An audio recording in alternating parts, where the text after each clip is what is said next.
السلام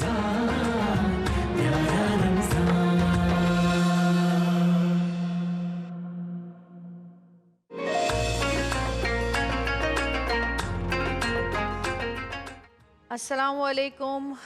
پیارا رمضان میں آپ کو خوش آمدید کہتے ہیں، اور آج ماشاءاللہ سے 11واں روزہ ہے اور عشرۂ رحمت رخصت ہوا اور عشرۂ مغفرت شروع ہو چکا ہے۔ تو آئیے اس دعا کے ساتھ اس پروگرام کا آغاز کرتے ہیں کہ اللہ تعالیٰ سے ہم اپنے دل سے اور اپنی تمام غلطیاں، گناہ اور جتنی بھی چیزیں ہماری زندگی میں غلط چل رہی ہیں اس کی مغفرت طلب کریں گے، اور کوشش کریں گے کہ اللہ تعالیٰ سے معافی مانگتے مانگتے ہم ان لوگوں سے بھی معافی مانگیں کہ جن کے دل ہم نے دکھائے ہیں۔ اور اسی دعا کے ساتھ آغاز کرتے ہیں۔ بہت ہی بری خبر جو کہ ہم سب کو آج سننے کو ملی، دیکھنے کو ملی، کہ جی وہ ہمارا برادر ملک جس نے پاکستان کو سب سے پہلے تسلیم کیا، ایران، ان کے سپریم لیڈر سید علی خامنائی صاحب کو شہید کر دیا گیا اور انہیں شہادت نوش فرمائی۔ ہم دعا گو ہیں ان تمام مسلمانوں کے لیے کہ جو ان حملوں میں شہید ہو رہے ہیں، دنیا میں جہاں جہاں پر بھی مسلمانوں پر ظلم ہو رہا ہے اور جہاں جہاں بھی یہ جنگیں چل رہی ہیں، خاص کر ہمارے پاکستان جو ہے وہ تو ہمارا مسلمان ملک سے ہی جنگ چھڑی ہوئی ہے، تو بس جو حق پر ہے، جو مسلمان بھی حق پر ہے، اگر وہ شہید ہوا ہے تو ہماری دعائیں ان کے ساتھ ہیں۔ اللہ تعالیٰ ان کو جوار رحمت میں جگہ عطا فرمائے اور ان کی جو فیملیز ہیں ان کو اللہ تعالیٰ مشکل وقت سے جلد از جلد نکالے۔ ہم بات کریں گے، ہمارے ساتھ مفتی نور رحمانی صاحب موجود ہیں، ہمارے ساتھ احمد رضا بھائی موجود ہیں، کہ یہ جو دنیا کا نظام اب دیکھنے کو مل رہا ہے، دنیا میں یہ جو قتل و غارت، لڑائی جھگڑا یہ سب ہو رہا ہے، مسلمانوں پہ ظلم ہو رہا ہے، مسلمان مسلمان سے لڑ رہا ہے، کیا ہے یہ؟ قیامت کی نشانیوں پہ تو ہم بات کر چکے ہیں، لیکن کیا ہم اس کو کیا اس طرح سے دیکھ سکتے ہیں کہ تیسری جنگ عظیم کی یہ کچھ چھوٹی چھوٹی جو ہے وہ نشانیاں آنا شروع ہو گئی ہیں؟ کیونکہ مڈل ایسٹ کی طرف اگر ہم دیکھتے ہیں تو وہاں پر سب سے زیادہ یہ جو جنگیں اور یہ جو قتل و غارت چل رہا ہے، تو ہم بات کریں گے آج تیسری جنگ عظیم کی نشانیوں کی۔ تیسری جنگ عظیم کیسی ہوگی قرآن و حدیث کی روشنی میں؟ جی السلام علیکم۔ وعلیکم السلام ورحمۃ اللہ وبرکاتہ۔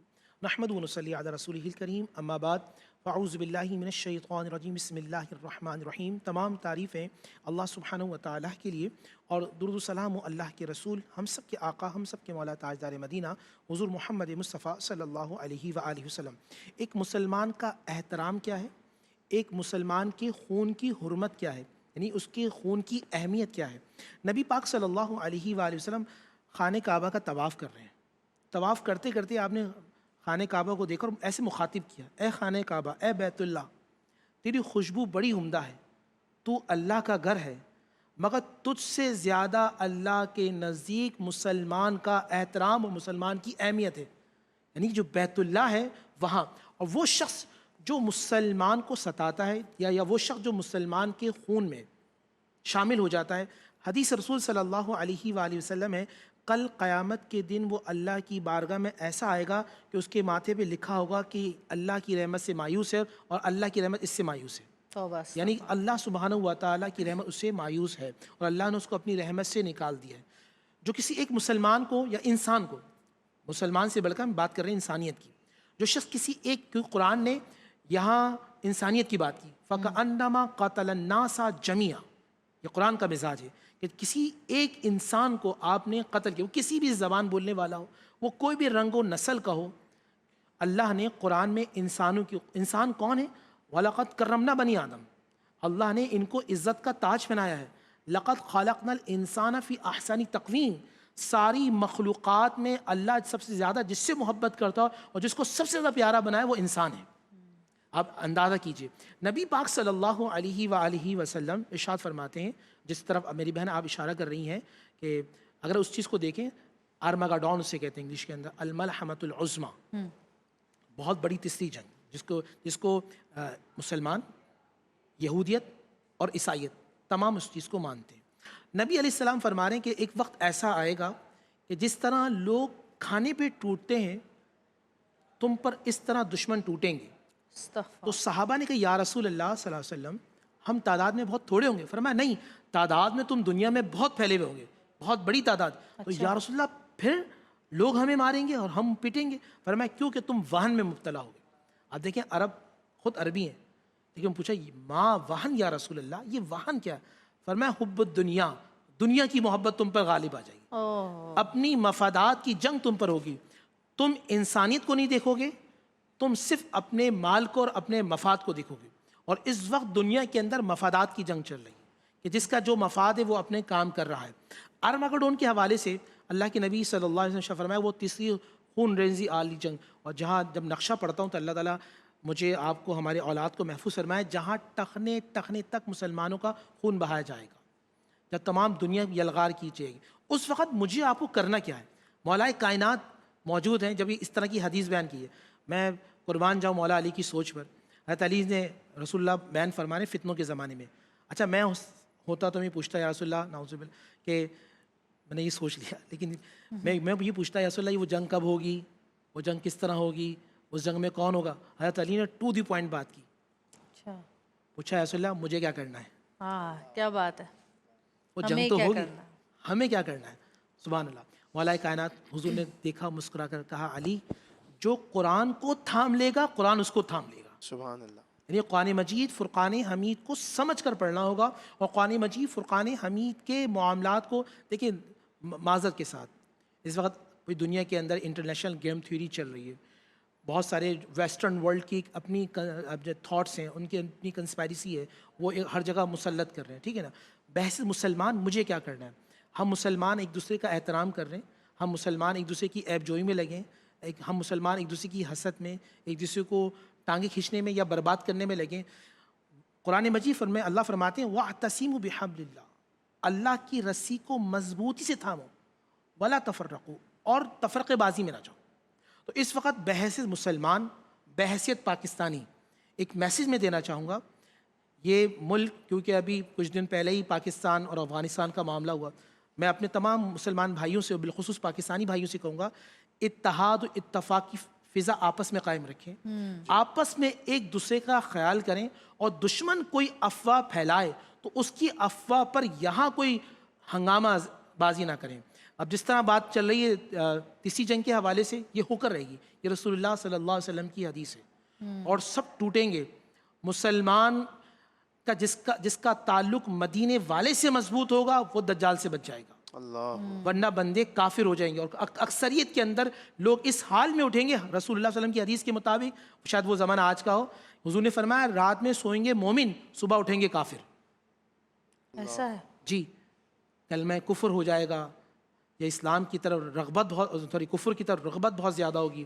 مسلمانوں کو چھوڑ کر حضور نے جگہ جگہ، بلکہ قرآن کی آیت پڑھی میں الحمدللہ بیان کر رہا ہوں، آج 11واں سپارہ ہے، جگہ جگہ اللہ نے کہا دیکھو یہ یہود و نصارہ تمہارے دوست نہیں ہیں. دیکھو آج جو تیسرے 11ویں سپارے کے اندر جو میں پڑھ رہا تھا بڑی حیرانگی ہوئی، فرمایا 3 کا ذکر کیا. دیکھو یہود، نصارہ، مشرکین، بت پرست، ہندو، فرمایا یہ تمہارے کبھی دوست نہیں ہو سکتے. اور 3 ممالک نے افغانستان کو بھی اکسایا پاکستان پہ حملہ کرنے کے لیے، اور وہاں بھی پوری دنیا کے اندر چل رہا ہے. تو یہاں میں قرآن کو پڑھوں، میں رسول اللہ صلی اللہ علیہ وآلہ وسلم کی تعلیمات کو پڑھوں، اور میں جتنا ہو سکوں اپنی ذات سے نفع دوں. خیر الناس من ینفع الناس، تم میں سے بہترین وہ. میں آپ کو آج کا میسج دے رہا ہوں. میرے نبی نے فرمایا جو بندہ کسی کے کام میں لگ جاتا اللہ اس کے کام میں لگ جاتا ہے. اللہ تو آپ آسانی پیدا کریں سنت مصطفیٰ کے لیے، اللہ آپ کے لیے آسانی پیدا حدیث مبارکہ ہے نا کہ آپ صلی اللہ علیہ وسلم نے ارشاد فرمایا، مفہوم حدیث ہے کہ تجدید ایمان کرتے رہا کرو. جی جی بالکل. جس طرف ان کا اشارہ ہے نا کہ وہ صبح ایمان کے ساتھ ہوگا اور شام کو ایمان چلا جائے گا اس سے. تجدید ایمان میں دیکھیں یہ ہوتا ہے کہ آپ کلمہ پڑھیں لا الہ الا اللہ محمد رسول اللہ، آپ کی زوجہ بچی کرتے رہیں. اس زمانے کے اندر جیسے نعوذ باللہ نعوذ باللہ نعوذ باللہ میں ہی رہ گیا تھا، اللہ تو نعوذ باللہ اللہ نے بڑا ظلم کیا. یہ وہ جملے ہیں دیکھیے، یہ میں بتانے کے لیے کہہ رہا ہوں، اس طرح کے جو جملے ہوتے ہیں ناظرین، بالخصوص جو میری بہنیں یہ پروگرام دیکھ رہی ہیں، کبھی کبھی سختی میں آپ ایسے الفاظ کہہ دیتی ہیں اس سے آپ اسلام سے خارج ہو جاتی ہیں، اور اگر آپ کی موت ہو تو آپ کو کنسیڈر کیا جائے گا قیامت کے دن کافر، مسلمان نہیں. نکاح بھی نکاح ختم ہو جاتا ہے. اچھا ہاں جی جی آپ نے ظاہری کوئی بات ہے، کلمہ آپ کفر ایمان سے آپ وہ نے، کیا الفاظ ہیں؟ دیکھیں میں آپ کو بتاتا، ایسے الفاظ کہ جو توہین الہی پر مبنی ہے، توہین رسالت پر مبنی ہے، توہین اہل بیت اور اصحاب پہ مبنی ہے، آپ اس سے اور دائرہ توہین اسلام سے، اسلام پہ، تو اسلام پر جب آپ اس طرح کی باتیں کریں گے تو اسلام سے خارج ہو جائیں گے۔ جیسے ہی آپ اسلام سے باہر جائیں گے تو جو نکاح، کیونکہ آپ مسلمان تھے تو مسلمان سے مسلمان کا نکاح تھا، جیسے ہی آپ اسلام سے باہر جائیں گے آپ کا نکاح ختم ہو جائے گا، اور جب نکاح ختم ہو جائے گا اگر اس کے بعد کوئی اولاد ہوئی تو وہ اللہ کی بارگاہ میں ولد الزنا لکھی جائے گی۔ اللہ اب اندازہ کیجئے اور اس کا کوئی وہ نسب نہیں، الفاظ کیا ہیں؟ اللہ کی بارگاہ میں توہین، جیسے جس نعوذ طرح باللہ، ابھی جیسے ہم میں نے نے ابھی کہا نا کہ ایگزامپل دی، اللہ بہت بڑا ظالم ہے، اللہ نے میرے ساتھ ظلم کر دیا ہے، میری اولاد کو میں نے چلتا ہوگا نعوذ باللہ نعوذ باللہ نعوذ باللہ، کفر نعوذ باللہ۔ تو اس طرح کے الفاظ، اچھا آپ کیا نبی، ہم ہی رہ گئے تھے ہمارے ساتھ، ہے جی نا؟ کی اس اللہ طرح معاف کے الفاظ سے آپ اس دائرے کے اندر جا سکتے ہیں جس سے اسلام سے آپ باہر ہو جائیں۔ دیکھیں یہ کتنی لوگ عام سی بات ہے، لوگ لوگ کرتے آپ ہیں۔ دیکھیں کہ فرشتوں کے حوالے سے بھی کتنے مزاح اور اس طرح کی گفتگو کر جاتے ہیں، ابھی یہ 11ویں صحیح سپارے کے اندر سب چیزیں اسی پہ آ رہی ہیں، جی میں شروع کر دیتا ہوں۔ جی، خلاصہ شروع کرتے بسم ہیں اللہ آج۔ الرحمن الرحیم، 11ویں پارے میں کی ابتدا کی جا رہی ہے اہل نفاق منافقین جو ہر دور میں رہے ہیں، اور اس دور کے اندر بھی آگے اس کا تذکرہ کر رہا ہے قرآن۔ اور آج میں جب یہ پڑھ رہا تھا آج 11واں سپارہ تو مجھے ایسا لگ رہا تھا آج کے حالات دیکھ کر اللہ مجھ سے اور آپ سے باتیں کر رہا ہے۔ سبحان اللہ۔ منافقین وہ ہیں جو جھوٹ کا سہارا لیتے ہیں۔ غزوہ تبوک پر جو نبی علیہ الصلوۃ والسلام گئے تو کفار منافقین نے پہلے ہی سے سوچ لیا تھا کہ جب نبی آئیں گے محمد صلی اللہ علیہ وسلم تو ہم یہ کہیں گے، ہم یہ کہیں گے، ہم یہ کہیں گے۔ ادھر وہ سوچ رہے تھے اور اللہ میرے نبی کو بتا رہا تھا محمد صلی اللہ علیہ وسلم جب آپ مدینے میں انٹری دیں گے تو یہ کافر آپ سے بات کرے گا اور یہ بات کرے گا، اور نبی علیہ الصلوۃ والسلام کو علم غیب کی صورت میں اللہ نے پہلے عطا فرما دیا تھا۔ مگر حضور کا مزاج دیکھیں، حضور کا معاملہ دیکھیں، حضور کا انداز دیکھیں، جانتے تھے کہ سامنے جھوٹ بول رہا ہے مگر حضور نے جھوٹا نہیں کہا۔ اللہ احترام انسانیت دیکھیے۔ مخلص مسلمان اللہ کے نزدیک وہ ہوتا ہے، یاد رکھیے گا اللہ کے نزدیک ڈیفینیشن ہے یہ، کہ جو اپنی غلطی کا اعتراف کرے اور غلطی کے بعد اللہ کی بارگاہ میں توبہ کرے۔ مسلمانوں کو حکم دیا جا رہا ہے کہ تم میں سے جو مالدار شخص ہے وہ زکوٰۃ دے تاکہ اللہ تمہارے مال کو پاکیزہ کرے اور تمہارے پاکیزہ مال میں اللہ ترقی عطا فرمائے۔ اب ناظرین مسجد زرار کا تذکرہ ہو رہا ہے۔ منافقین نے کفار کے ساتھ مل کر ایک مسجد مدینے میں بنانے کی کوشش کی جس کا نام تھا مسجد زرار، اور اس میں تھا ٹاپک کیا تھا؟ مسلمانوں کو لڑائیں، مسلمانوں میں نفرتیں پیدا کریں، مسلمانوں میں جھگڑا پڑے، مسلمانوں میں گروپنگ کریں۔ یہ مسجد تیار ہو چکی تھی اور رسول اللہ صلی اللہ علیہ وسلم اس کا افتتاح کرنے جانے والے تھے۔ اللہ یہاں نبی اسلام کو کہا گیا کہ اے حبیب یہ مسجد نہیں ہے بلکہ یہ آپ کے دشمنوں کا اڈا ہے، اسے تباہ کیجیے۔ اور اس کے مقابلے میں مسجد قباء کی تعمیر کا حکم دیا گیا، اور مسجد قباء جہاں رسول اللہ صلی اللہ علیہ وسلم جاتے تھے، جو قدم ناظرین جہاں رسول اللہ کے قدم لگ جائیں اور سب سے زیادہ قدم لگیں اللہ تعالیٰ اسے ریاض الجنہ بنا دیتا ہے۔ نبی علیہ الصلوۃ والسلام نے مسجد قباء میں نماز پڑھی اور اہل مدینہ سے کہا کہ دیکھو مدینے والے تم لوگ مکہ نہیں جا سکتے، جو اس مسجد میں نماز پڑھے گا اللہ اسے ایک مقبول، یعنی جس کو اللہ نے قبول کر لیا اس کے برابر اللہ عمرے کا ثواب عطا فرمائے گا۔ سبحان اللہ۔ اب اہل ایمان سے اللہ میسج ڈیلیور کر رہا ہے۔ میں پاکستانی فوج کو بھی کہوں گا، اللہ آپ سے بھی بات کر رہا ہے، کیا ہے؟ اے اہل ایمان تم اپنی جان اور مال ہمیں دے دو اور ہم سے جنت لے لو۔ تم اپنی جان اور اپنا مال ہمیں دے دو اور ہم سے ہماری جنت کو لے لو۔ اب اہل ایمان کی، اللہ والوں کی، اولیاء اللہ کی اللہ صفات بیان کر رہا ہے۔ اللہ والے کو میں اگر ایک بچہ آج کل جینزی پوچھنے کہ بھائی اللہ والے کیسے ہوتے ہیں، اللہ والے کون ہیں؟ نعوذ باللہ آج کل تو ہم یہ دیکھتے ہیں کہ جس کے بال بہت بڑے ہوئے ہوں، انگوٹھیاں پہنی ہوئی ہوں، نہیں، اللہ والوں کی نشانیاں اللہ نے قرآن میں بیان کی ہیں۔ کون ہے؟ سب سے زیادہ توبہ کرنے والے، سب سے زیادہ عبادت کرنے والے، اللہ کی بار بار تعریف ہم کرنے والے، کثرت کے ساتھ روزہ رکھنے والے، بہت زیادہ رکوع کرنے والے، بار بار سجدہ شکر ادا کرنے والے، اور وہ ایسا سجدہ کرتے ہیں کہ آسمان سے فرشتہ آ کے کہتا ہے کہ اے بندے خدا اگر تجھے معلوم ہو تیرا رب تجھ سے کتنا قریب ہے تو قیامت تک سر نہ اٹھا۔ سبحان اللہ۔ اور کچھ لوگ ایسے ہوتے ہیں، میں نے حدیث پڑھی ہے کہ جب وہ سجدے میں ہوتے ہیں اللہ فرشتوں کو حکم دیتا کہ جاؤ میرے بندے، میرا والا سجدہ کر رہا، جاؤ اس کا دیدار کر کے آؤ۔ زمین سے لے کر آسمان تک ایک لڑی ہوتی ہے، جو بندہ سجدہ کر رہا ہوتا ہے اللہ اس کا دیدار کروا رہا ہوتا ہے۔ سبحان اللہ۔ سبحان اللہ۔ اللہ کا ولی کون ہے؟ نیک کام کرنے والے۔ اللہ کا ولی کون ہے؟ بری باتوں سے منع کرنے والے، اور اللہ کی حدود کا خیال کرنے والے۔ اب 3 صحابہ کا اس میں تذکرہ کیا جا رہا ہے کہ جنہوں نے غلطی کی، غزوہ تبوک میں نہیں جا سکے، انہوں نے اللہ کی بارگاہ میں توبہ کی، لیکن اللہ نے ان کو آزمایا، اور آزمائش کے بعد اللہ نے ان کی توبہ کو قبول کیا۔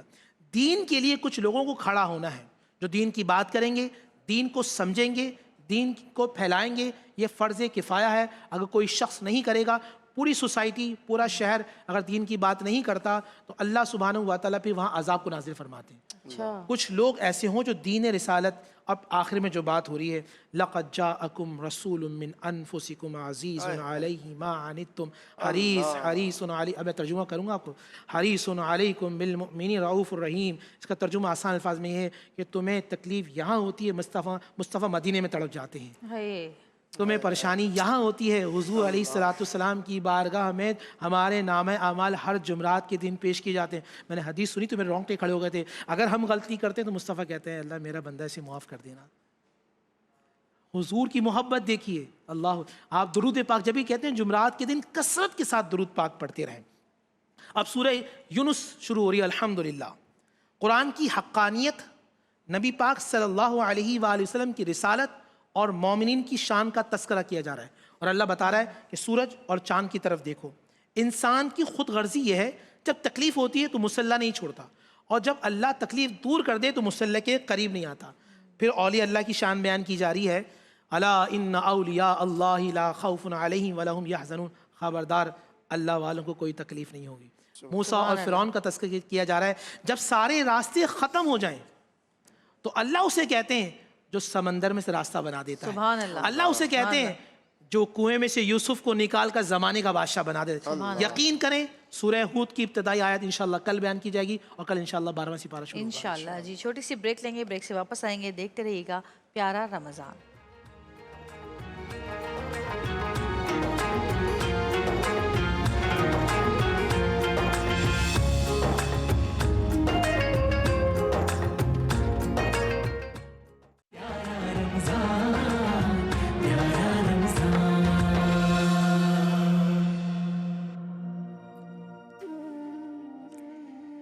جی تو آج جیسا کہ ہم نے بات کی، ہمارے ساتھ مفتی نور رحمانی اس وقت بھی موجود ہیں، اور ہم بات کر رہے تھے کہ پوری دنیا میں جو تیسری جنگ عظیم ہے جو شروع ہوگی، اس کی نشانیاں کیا ہیں، اور انہوں نے بہت ہی خوبصورتی کے ذریعے ہمیں بتایا۔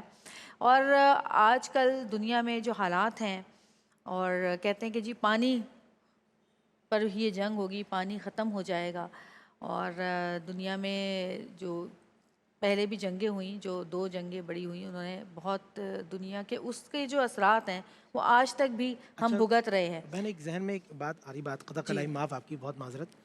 اگر ہم سورہ کہف کی تلاوت کرتے رہیں جی اس وقت، نبی علیہ السلام ارشاد فرمایا جو سورہ کہف کی تلاوت کرے گا وہ فتنہ دجال سے محفوظ رہے گا۔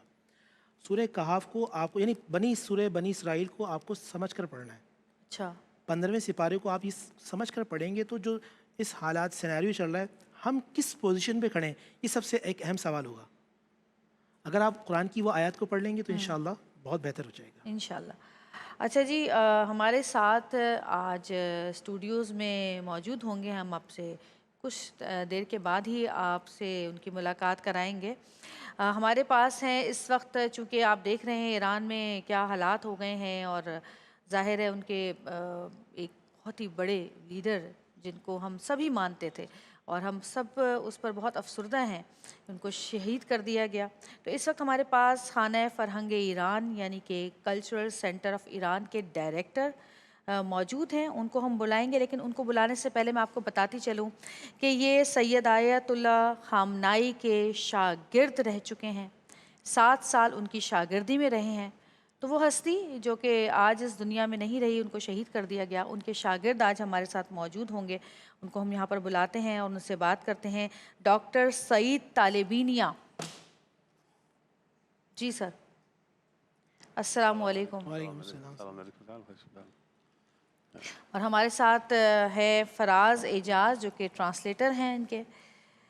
سب سے پہلے تو آپ ان کو بتائیے کہ ہمیں بہت ہی، ہمیں، ہماری پوری قوم کو، ہماری پوری ٹیم جو یہاں پر ہے، ہمیں بہت افسوس ہے جو واقعات کل رات سے ہوئے اور سب سے بڑی جو شہادت ہوئی ہے ان کے لیڈر کی، اس کا ہمارا تہہ دل سے ہم افسوس کرتے ہیں. اولا خیلی تعزیت عرض میکنیم خدمت شما از طرف شبکه خودمون، از طرف تیم این شبکه، از طرف کل ملت پاکستان و حادثاتی که در ایران به وجود اومدن. خیلی ناراحت شدیم با اینکه یک ملت هستیم، با هم همبستگی داریم و تسلیت عرض میکنیم خدمت شما. خیلی متشکر. کل نفس ذائقة الموت. خوشا به حال کسی که یک عمر نزدیک یک قرن عمر کنه و در آخر هم در حالی که نماز صبحش رو خونده و بعد از نماز صبح در حال خدمت به اسلام و مسلمین به شهادت برسه. این مرگ خونین، مرگ سید الشهدا است، برای ما افتخاره. جی بالکل ہر نفس نے جو ہے وہ موت کا ذائقہ چکھنا ہے، لیکن کیا کہنے اس موت کے کہ جب آپ پوری عمر اسلام کی خدمت میں اور مسلمانوں کی خدمت میں گزار دیں، مجاہدانہ زندگی گزار دیں، اور پھر آخر میں روزے کی حالت میں لب تشنا، آپ اس حالت میں آپ پہ بمباری ہوتی ہے اور آپ شہید ہو جاتے ہیں. آپ ان سے پوچھیے کہ انہوں نے ظاہر ہے یہ شاگرد رہے ہیں، 7 سال ان کی شاگردی میں رہے ہیں، ان کے ساتھ رہے ہیں، ان سے بات کی ہے، ان سے بہت کچھ سیکھا ہے. تو کیا ہمیں یہ بتائیں گے کہ وہ کس طرح کے استاد تھے، وہ کس طرح کے انسان تھے؟ ویسے تو وہ بہت عظیم انسان تھے، لیکن لوگوں کے ساتھ، جیسے ان کی شاگرد تھے، ان کے ساتھ کس طرح کا رویہ تھا؟ انہوں نے سب سے اچھی چیز ان سے کیا سیکھی؟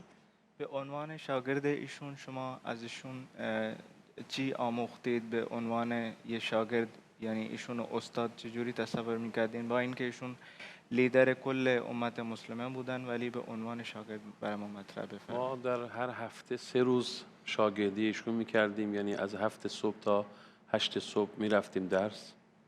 ہم ہفتے میں 3 دن جو ہیں ان کی شاگردگی میں رہتے تھے، یعنی یک شنبه، دوشنبه، سه شنبه. یعنی سنڈے، منڈے، ٹیوزڈے. تو اس میں ہم صبح 7 سے لے کر شام 8 بجے تک ہماری کلاسز ہوتی تھیں. ایشون در کلاس درس دیگه لیدر نبودن، استاد به اصطلاح فقه بودن و به راحتی اون تقریبا شاگردانی که اونجا بودن به راحتی با ایشون مجادله میکردن، مباحثه میکردن. اصلا این چهره‌ای که شما به عنوان یک لیدر قدرتمند میدیدید تو درسی نبودن. گاهی ایشون یه مطلبی میگفتن، شاگردا رد میکردن، با هم بحث میکردن، حتی صدا بلند میشد و خیلی طبیعی بود. و اونایی که غیر استاد و شاگرد باشن این درک این مسئله براشون مفهوم نیست خیلی. یعنی کہ جب ہم ان کی شاگردگی میں تھے تب وہ سپریم لیڈر نہیں تھے ایران کے، اور اتنا نازک مزاج اور اتنا سہنے والے، برداشت کرنے والے، حتیٰ ایسا بھی ماحول بن جاتا تھا کہ کیونکہ فقہ کا درس دیتے تھے ہمیں، تو بحث و مباحثہ بھی اکثر ہوتا رہتا تھا. شاگرد جو ہیں وہ ایک دوسرے کے اوپر چیخنا چلانا، اور پھر آپس میں مباحثے کے دوران تو بہت آرام سے ان کو سمجھاتے اور بہت سکون سے ان کو لیڈ کرتے تھے. یک خونه ساده ای داشتن ایشون در همون مجموعه بیت رهبری معروفه که آمریکایی بمباران کردن اسرائیلیا، و اون خونه یه خونه ساده ای بود. اونجا ایشون مستاجر بودن، یعنی خونه خودشون نبود. و این اواخر ما میدونستیم که اسرائیل قطعا حمله میکنه و آمریکا حمله میکنه. این اسکورت ها به ایشون گفتن که احتمالاً فردا حمله کنن، باید اینجا رو تغییر بدیم و جا رو عوض کنید و به خانه امن برید. ایشون گفته بودن که خون من از خون 90 میلیون ایرانی رنگین‌تر نیست. خون بچه های من، خانواده من از خون 90 میلیون ایرانی رنگین‌تر نیست. اگر 90 میلیون ایرانی به پناهگاه میتونید ببرید، من هم میرم. اگر نه، من همینجا میمانم. هر چه که پیش آید همون تقدیر الهی است. بہت سادہ زیستی کے ساتھ انہوں نے زندگی گزاری، پوری عمر. ایک چھوٹا سا گھر وہیں پہ جو بیت رہبری کے نام سے مشہور ایک جگہ، وہاں پر ان کی رہائش تھی. اپنے اہل و عیال کے ساتھ وہاں پر زندگی بسر کرتے تھے.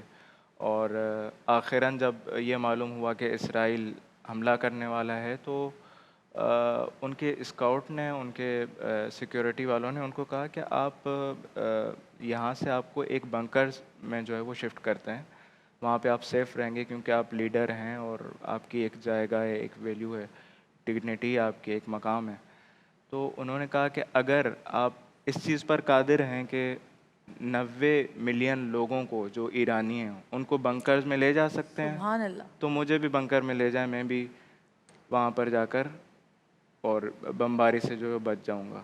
لیکن انہوں نے اس چیز کو تسلیم کیا کہ میں کبھی بھی سر تسلیم خم نہیں ہوں گا، اور جس طرح سے باقی لوگ زندگی گزار رہے ہیں اسی طرح سے اس چیز سے نمٹوں گا. سبحان اللہ، کیا خوبصورت بات بتائی ہے خامنائی صاحب کے شاگرد جو ہمارے پاس یہاں پر موجود ہیں. انہوں نے کہ وہ ایک چھوٹی سے جگہ پر اپنے اہل و عیال کے ساتھ رہتے تھے، اور جب خطرہ لاحق ہوا اسرائیل کے حملوں کا تو ان سے کہا گیا کہ آپ کے لیے ہم نے ایک سیف بنکر جو رکھا ہوا ہے، ہم چاہتے ہیں کہ آپ اپنے اہل و عیال کے ساتھ اس میں چلیں تاکہ آپ محفوظ رہیں. تو انہوں نے کہا کہ ہاں، اگر میری پوری قوم جو ایران میں موجود ہے، اگر آپ ان کے لیے بھی ایسا تحفظ فراہم کر سکتے ہیں بنکر کا تو میں ضرور جاؤں گا. یہ کیا مفتی صاحب، کیا خوبصورت بات ہے. ایسے ہوتے ہیں لیڈر. جو دیکھیں قوم کے لیڈر ہوتے ہیں وہ پوری قوم کا احساس کرتے ہیں. جو قوم کا لیڈر وہ ہوتا ہے جو قوم کا باپ جیسا ہوتا ہے، اور انہوں نے وہ ثابت کر کے دکھایا. میفرمایند که رهبر مثل پدر هستند و هوای همه ملت رو مثل پدر دارن. همینطوره. اتفاقا ایشان یک علاقه عجیبی به پاکستان داشتن. این نه اینکه من اینجا هستم میگم اینو، این واقعیته. یعنی من فکر نمی کنم حضرت امام خامنه ای هیچ ملتی رو غیر از ایرانیا مثل ملت ایران دوست داشته باشن. اینو من که شاگردشم و میدانم، اطلاع دارم. ایشان میگفتن که شما ملت پاکستان رو نمیگفتن شیعیان پاکستان ها، میگفتن ملت پاکستان، یعنی شیعه و سنی همه. گفتن شما پاکستان رو نشناختید.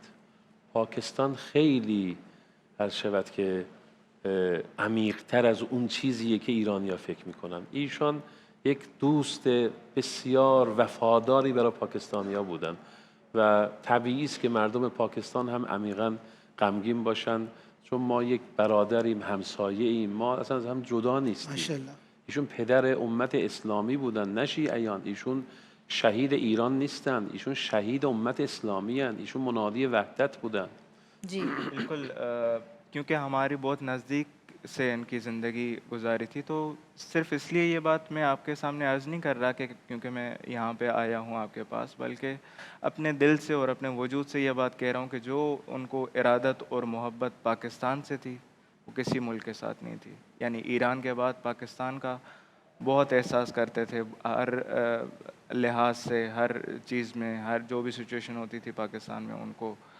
تو کہا بھی کرتے تھے کہ آپ پاکستانیوں کو کبھی پہچان نہیں سکتے، وہ اتنے ڈیپ ہیں کہ ان کی ویلیو صرف انہیں کو پتہ ہے. سبحان اللہ. جی خامنائی صاحب پاکستانیوں کے لیے کہا کرتے تھے کہ آپ پاکستانیوں کو پہچان نہیں سکتے، وہ اتنے ڈیپ ہیں کہ ان کی ویلیو ہمیں پتہ. اور ایران کے بعد پاکستان کا بہت لحاظ کرتے تھے.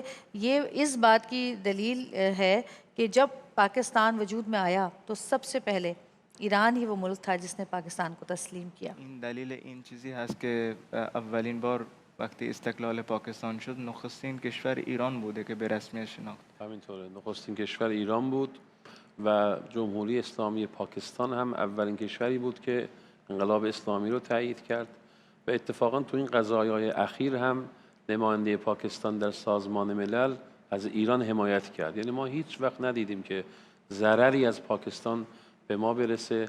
یه جمله مرز بکنم که اینا یه وقت این ور اون ور تبلیغات نکنن اسرائیلیا که ما رفتیم مثلا یه عملیات مهمی کردیم، شق القمر کردیم، مثلا امام خامنه‌ای رو کشتیم.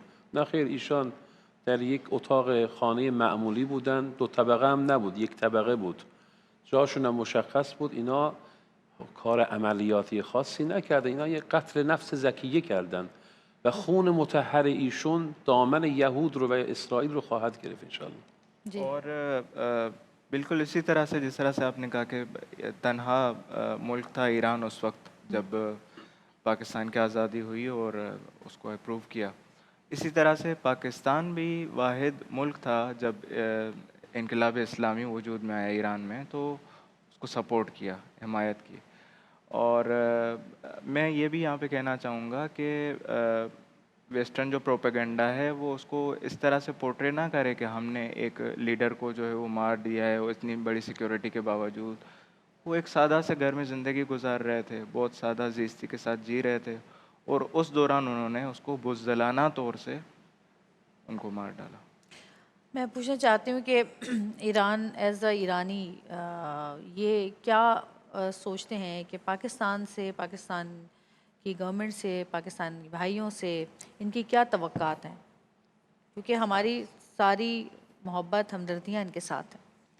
از لحاظ این که شما ایرانی هستین چه توقعاتی از ملت پاکستان و از دولت پاکستان دارین؟ چون ما خیلی محبت و همبستگی داریم با شما. ما حقیقتا آن چیزی که ما توقعش رو داریم هم دولت پاکستان هم مردم پاکستان دارن انجام میدن. یعنی عرض کردم نماینده پاکستان در سازمان ملل شاید اولین کشوری بود که اسرائیلیا رو محکوم کرد. یعنی قبل از همه، قبل از اینکه ما تقاضایی داشته باشیم، دولت پاکستان برادریش رو ثابت کرده. همینجا من تشکر میکنم.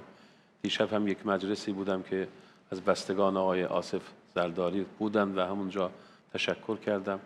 مردم پاکستان هم که شما اخبار رو دارید و میبینید دیگه، به هر حال و برادریشون رو ثابت کردن. انشالله که این خون پاک، این نفس زکیه مقدمات نابودی صهیونیسم جهانی رو انشالله به وجود بیاره. صحیح.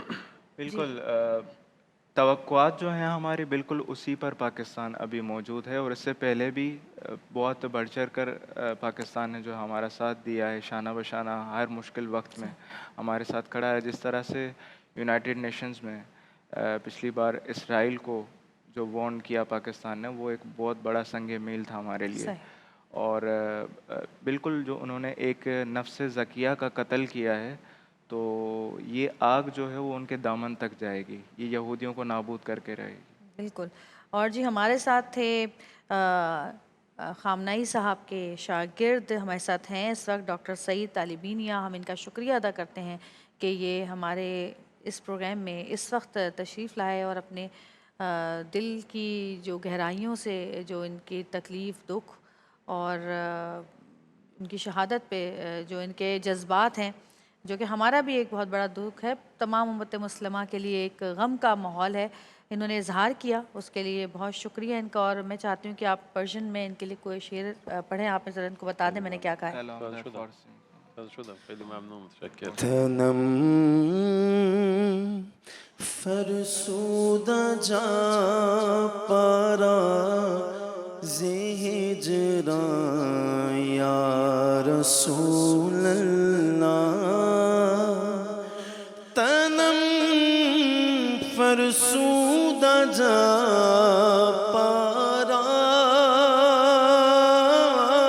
تنم فرسودہ جا پارا زہجراں یا رسول اللہ. دلم پژمردہ بارا، دلم پژمردہ بارا زیسیاں یا رسول اللہ.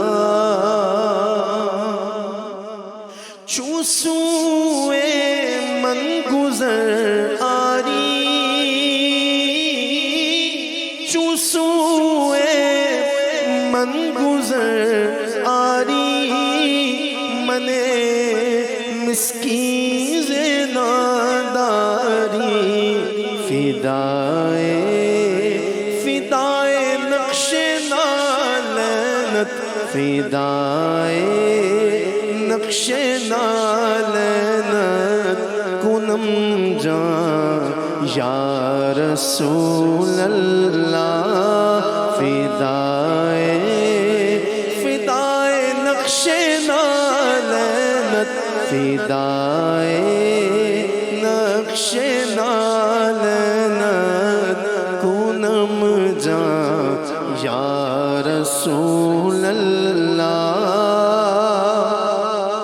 چو بازوئے شفاعت را کشائی برگناگارا مکن محروم جامی رادرا یا رسول اللہ تنم فرسودہ جا پارا زیگ جرا یا رسول اللہ دلم پژمردہ وارا دلم پژمردہ وارا زیسیاں یا رسول اللہ. سبحان اللہ، سبحان اللہ. ہماری خوش نصیبی ہے کہ آج یہ ہمارے پیارا رمضان کی ٹرانسمیشن میں ہمارے ساتھ یہاں پر موجود ہیں، اور ایک ایسے ماحول میں کہ جب ہم اپنے بھائیوں سے دکھ کا اظہار کر رہے ہیں، اپنے دلی جو ہمارے دل میں جو تکلیف ہے ان کے لیے، ان کی تکلیف دیکھ کر جو ہمیں تکلیف ہو رہی ہے اس کا ہم اظہار کر رہے ہیں. ہم چاہیں گے کہ یہ پاکستانی قوم کو ہمارے اس شو کے پلیٹ فارم کے ذریعے، ہمارے ایکسپریس چینل کے پلیٹ فارم کے ذریعے کوئی پیغام دینا چاہیں. خیلی خوشبخت هستیم که شما رو در اینجا در اکسپرس، شبکه اکسپرس تشریف آوردین و خیلی خوشحال هم هستیم و خیلی غمگین هستیم در کنار شما، ناراحت هستیم باعث شهادت عظیم که شهادت رهبری بود و از همینجا عرض میکنیم خدمت شما که پیامی در مورد ملت پاکستان از شبکه ما بفرمایید. من واقعا از صمیم قلب تشکر میکنم از مردم متدین، روزدار و با وفا و پرمهر پاکستان. میں صمیم قلب سے اپنی دل کی گہرائیوں سے شکریہ ادا کرتا ہوں پاکستان کے باوفا، باصفا، مہربان، روزدار اور مہربان لوگوں کا. و امیدوارم که همچنان که تا کنون ایران و پاکستان در کنار هم بودن، در غمها و شادیها همیشه کنار هم بودن، این برادری و این مهر ادامه پیدا کنه و این خون مطهر و خونهای مطهر دیگر انشالله راه رو باز میکنه. ما ایرانی‌ها میگیم ما پیرو حسینیم، هیهات من الذله. و ما ناراحت میشیم ولی خموده نمیشیم.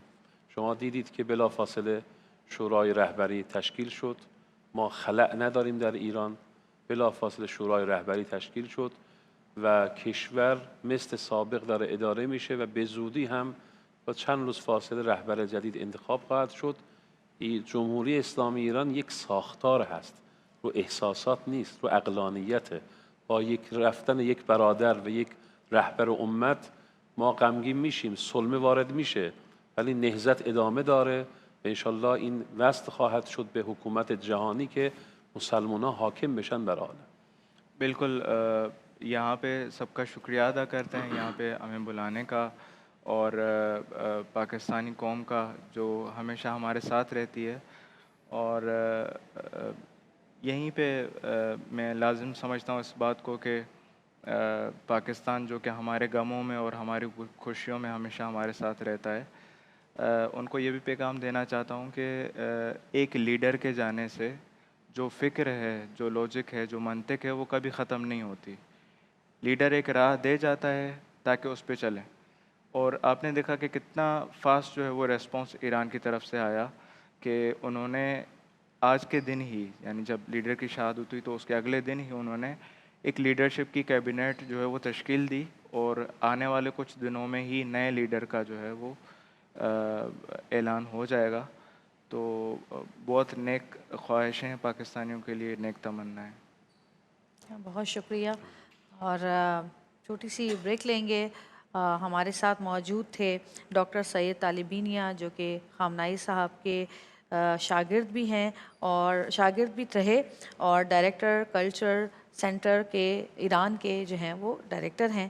تو ہم بہت شکریہ ادا کریں گے کہ آج کے دن یہ یہاں پر آئے. اب ایک چھوٹی سی بریک لیں گے، بریک سے واپس آئیں گے. دیکھتے رہیے گا پیارا رمضان.